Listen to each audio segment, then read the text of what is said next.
Il vous donne trois petites techniques pour essayer de chasser nos pensées limitantes. Donc la première, il l'appelle le rêve de l'attention seconde. Donc là, le but, ça va être de reprogrammer notre cerveau pour faire en sorte que les croyances qui nous limitaient autrefois deviennent des croyances qui vont nous booster. Donc il donne l'exemple d'une fille, une petite fille qui chante à tue-tête. Le soir, sa maman rentre du travail, elle est fatiguée, elle en peut plus, elle est excédée de sa journée, et elle va dire à sa fille, oh écoute, tais-toi, j'en peux plus, t'as une voix horrible, en plus tais-toi, arrête de chanter. Qu'est-ce qu'elle va retenir, la petite fille? J'ai une voix horrible.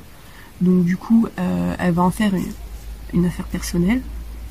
Donc ça, il utilisait cet exemple pour illustrer le point numéro 2. Et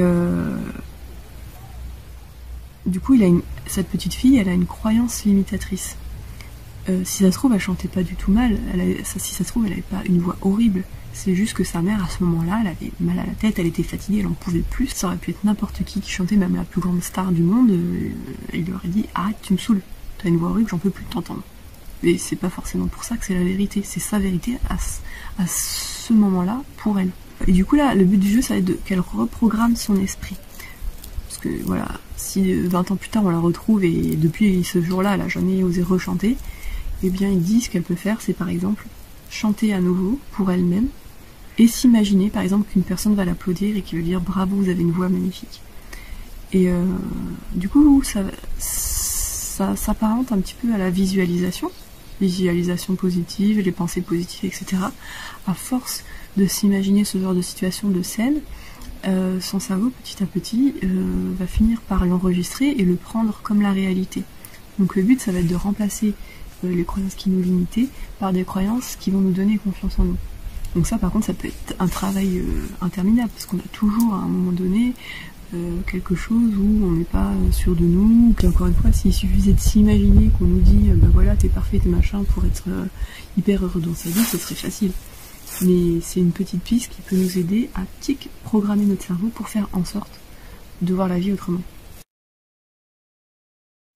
Une deuxième astuce, c'est de contrôler son propre comportement, sa façon de voir le monde. Donc là, il donne un autre exemple, page 116. Imaginez que vous vous réveillez un matin débordant d'enthousiasme pour la journée à venir. Vous vous sentez bien, vous êtes heureux, plein d'énergie pour affronter la journée. Puis, au petit déjeuner, vous vous disputez avec votre femme, et un flot d'émotions se déverse. Vous vous emportez, et dans votre colère, vous dépensez beaucoup de pouvoir personnel. Autrement dit, vous utilisez mal votre parole, notamment. Au terme de la dispute, vous vous sentez vidé, et vous n'avez qu'une envie, c'est de partir et de pleurer. D'ailleurs, vous êtes si fatigué que vous allez dans votre chambre, vous vous y effondrez et vous essayez de récupérer. Vous passez toute votre journée pris par vos émotions. Il ne vous reste aucune énergie pour continuer et vous n'avez plus rien envie de faire. On voit bien ce que ça signifie contrôler son propre comportement. C'est-à-dire que là, ça nous arrive tous, hein, suite à une dispute, voilà, on est énervé, on est dégoûté, on voit tout noir, tout le monde nous énerve, tout nous agace, on n'est pas de bonne humeur, alors que une heure avant, on était très bien, on était content. Pourquoi ? Parce qu'on se laisse manger par nos émotions et on le prend comme une affaire personnelle, alors que logiquement, il faudrait que ça arrive à ne pas nous atteindre. Et du coup, on se rend compte que notre façon de voir le monde, ça va expliquer la manière dont on se sent et ce qu'on le ressent. Donc il faut arriver à faire en sorte de contrôler ses émotions. Si on arrive à ne pas s'énerver pour une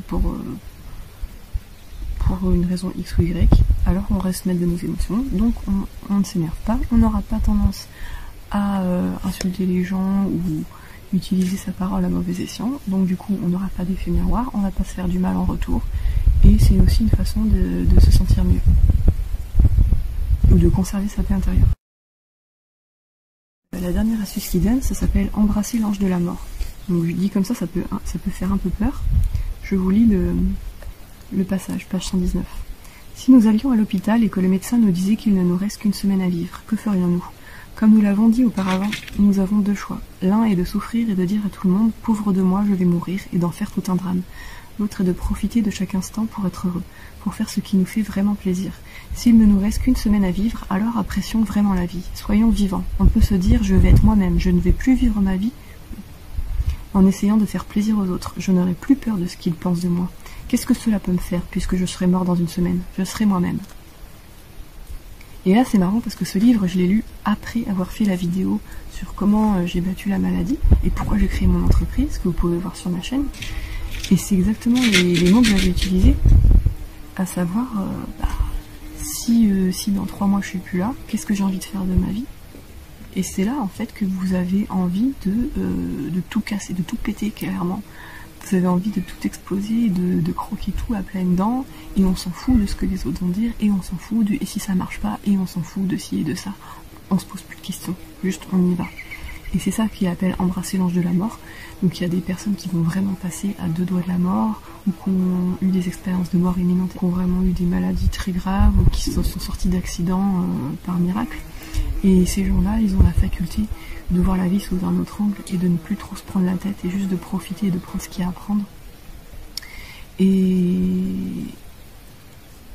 c'est dommage d'avoir en arrivé là pour avoir cette façon de voir les choses, mais en même temps, tant qu'on ne l'a pas vécu, on a beau se le dire, je pense que on ne peut pas vraiment vivre cet état d'esprit. Attends, est-ce qu'on est vraiment obligé de passer à 2 doigts de la mort pour se dire que peu importe le regard d'autrui, etc. Je sais pas. Je sais pas, c'est une question qui est ouverte. Je vous la pose d'ailleurs si vous voulez me répondre en commentaire. Qu'est-ce que vous pensez de ça? Qu'est-ce que vous pensez des 4 accords en général? Qu'est-ce que vous avez pensé de ce livre? Est-ce que vous l'avez lu? Est-ce que ça a changé quelque chose pour vous au quotidien? Et est-ce qu'il y a d'autres livres dont vous aimeriez que je vous parle un petit peu?